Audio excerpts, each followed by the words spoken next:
Hello students, welcome back to this channel. Students, इस video में हम डिस्कस करेंगे द मिड पॉइंट थ्योरम, इसका प्रूफ। ये वाली थ्योरम एनसीईआरटी की टेक्स्ट बुक्स में 9th क्लास के सिलेबस में इंट्रोड्यूस की गई है एंड इस थ्योरम के ऊपर बेस्ड आपको क्वेश्चंस भी हैं टेक्स्ट बुक में।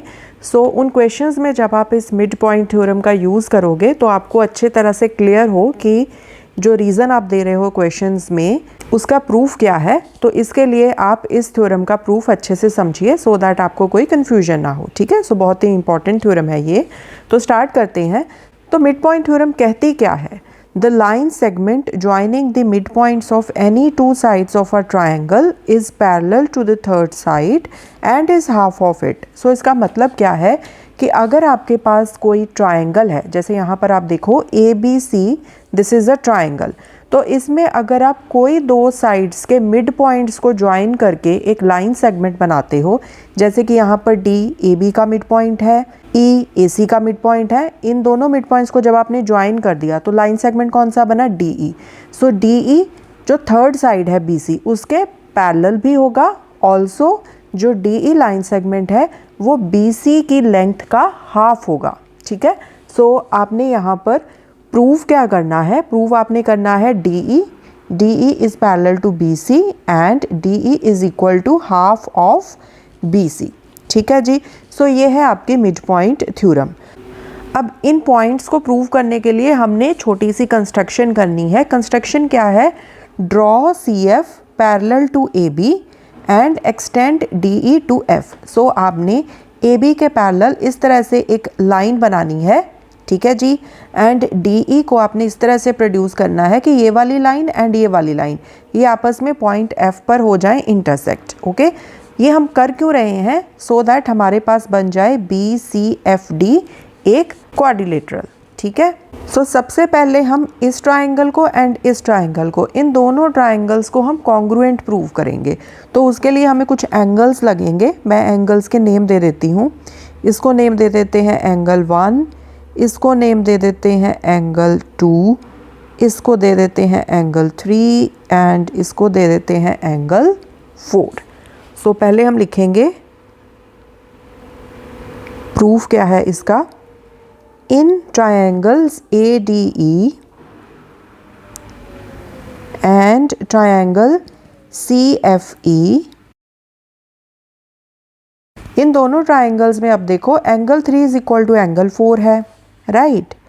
Angle 3 is equal to angle 4 because ये हैं वर्टिकली अपोजिट एंगल्स। ओके जी। एंड ऑल्सो यहाँ पर angle 1 is equal to angle 2 आएगा। क्यों? क्योंकि हमने कंस्ट्रक्शन क्या करी है कि AB पैरेलल है CF के। ओके, ये वाली जो लाइन है DF ये कैसे काम कर रही है? This is acting as a transversal, right. Angle 1 and angle 2 ये कौन से एंगल्स हैं? Alternate interior angles. ठीक है, ट्रांसवर्सल के ऑल्टरनेट साइड पर है, मतलब एक जो एंगल है वो इस साइड पर है, दूसरा इस साइड पर है एंड दोनों पैरेलल लाइंस के अंदर की तरफ है, राइट। AB एंड CF के अंदर की तरफ है एंड जो ट्रांसवर्सल है उसके ऑल्टरनेट साइड्स पर है। ठीक है, यही मैं आपको बताती हूँ कि आपने ऑल्टरनेट इंटीरियर एंगल्स को याद कैसे रखना है। मैंने बहुत सारे क्वेश्चंस में आपको बताया है कि इस तरह से आप इन एंगल्स को याद रखो। पैरेलल लाइंस के अंदर है एंड ट्रांसवर्सल के ऑल्टरनेट साइड पर है, मतलब एक इस तरफ है, दूसरा एंगल दूसरी तरफ है। ओके, ऑल्टरनेट इंटीरियर एंगल्स क्या होते हैं? इक्वल होते हैं, राइट। यहाँ पर हम लिखेंगे angle 1 is equal to angle 2, साथ में हम रीजन देंगे ऑल्टरनेट इंटीरियर एंगल्स। ओके, अगर आप चाहो तो साथ में इस तरह से लिख भी सकते हो आप, AB is parallel to CF and DF is transversal. ठीक है जी, इस तरह से आप मेंशन कर दो। अब यहाँ पर आपके पास दो एंगल्स इक्वल आ गए इन दोनों ट्राइंगल्स में। ऑल्सो यहाँ पर AE is equal to EC आएगा बिकॉज E क्या है? AC का mid point. We will write AE is equal to EC। Given लिख लो या फिर आप क्या लिख सकते हो साथ में? E is the midpoint of AC। ठीक है जी। सो देयरफॉर अब आप देखो आपके पास क्या आ गया, angle angle side. So therefore triangle ADE is congruent to triangle CFE। कैसे? बाय AAS कॉन्ग्रुएंस रूल या कॉन्ग्रुएंस क्राइटेरिया, कुछ भी लिख सकते हो। Angle angle side. Okay, so हमने इन दोनों ट्राइंगल्स को कर दिया कॉन्ग्रुएंट प्रूफ। अब क्योंकि मैंने इन दोनों ट्राइंगल्स को कॉन्ग्रुएंट प्रूव कर दिया है तो मैं CPCT का यूज़ करके इन ट्राइंगल्स के पार्ट्स को आपस में इक्वल प्रूव कर सकती हूँ। ठीक है, कॉरेस्पॉन्डिंग जो पार्ट्स हैं वो इक्वल होते हैं कॉन्ग्रुएंट ट्राइंगल्स के, राइट। अब यहाँ पर देखो एंगल 3 के ऑपोजिट कौन सी साइड है, AD, एंड एंगल 4 इसके ऑपोजिट कौन सी साइड है, CF। एंगल 3 एंगल 4 के इक्वल है। Okay, so that means AD, ये वाली जो साइड है AD is equal to CF है। कैसे? बाय CPCT, क्योंकि ये कॉरेस्पॉन्डिंग पार्ट्स हैं कॉन्ग्रुएंट ट्राइंगल्स के। Okay, so AD is equal to CF। इसी तरह से अब यहाँ पर देखो एंगल 3 एंगल 4 के इक्वल था, एंगल 1 एंगल 2 के इक्वल था, राइट। सो बाकी कौन से एंगल्स बचे? एंगल बचा एक तो ये वाला एंड एक ये वाला। ठीक है, सो दैट मीन्स ये एंगल्स आपस में इक्वल होंगे। ओके, तो इनके जो अपोजिट वाली साइड्स हैं वो भी तो कॉरेस्पॉन्डिंग पार्ट्स हो गए ना दोनों ट्राइंगल्स के। तो एंगल A के अपोजिट है DE, एंगल C के अपोजिट है EF, तो ये आपस में भी क्या होंगी, ये वाली साइड्स इक्वल होंगी। तो हम लिखेंगे DE is equal to EF। Again reason क्या है, corresponding parts of congruent triangles by CPCT। Okay, so इन दोनों चीज़ों का हम यूज़ करेंगे आगे, इसलिए मैंने यहाँ पर इन दोनों पार्ट्स को इक्वेट किया है। ओके, अब हम फोकस करते हैं इस क्वाड्रिलेटरल के ऊपर DBCF।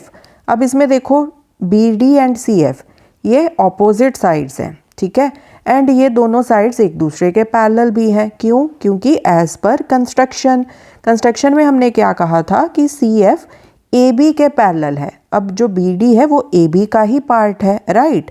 सो इससे हमें क्या पता चलता है कि BD is parallel to CF।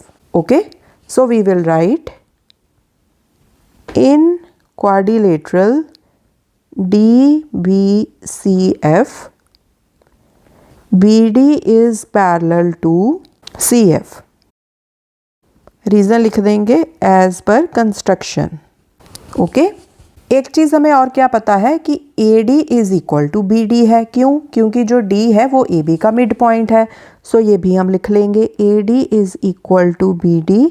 या तो यहाँ पर आप रीज़न में लिख सकते हो गिवन, या फिर आप प्रॉपर रीज़न ही मेंशन कर सकते हो। क्या?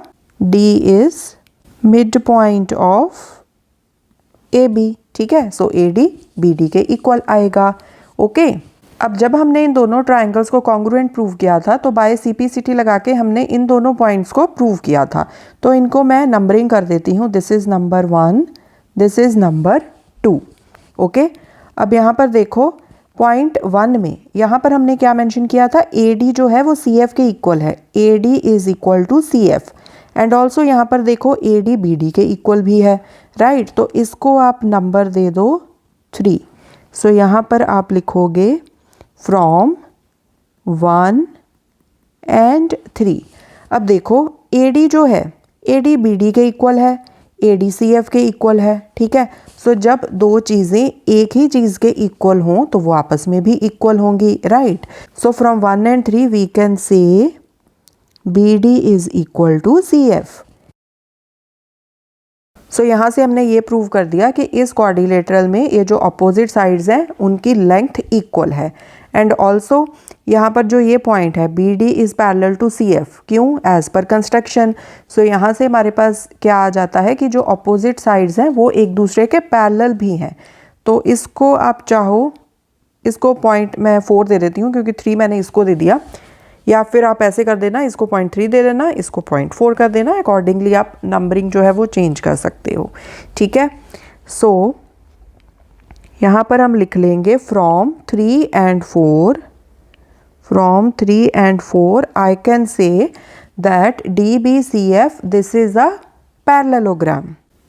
DBCF is a parallelogram. अब इसका रीज़न क्या है मैं यहाँ पर मेंशन ही कर दूँगी, क्योंकि ये भी इटसेल्फ इज़ अ थ्योरम।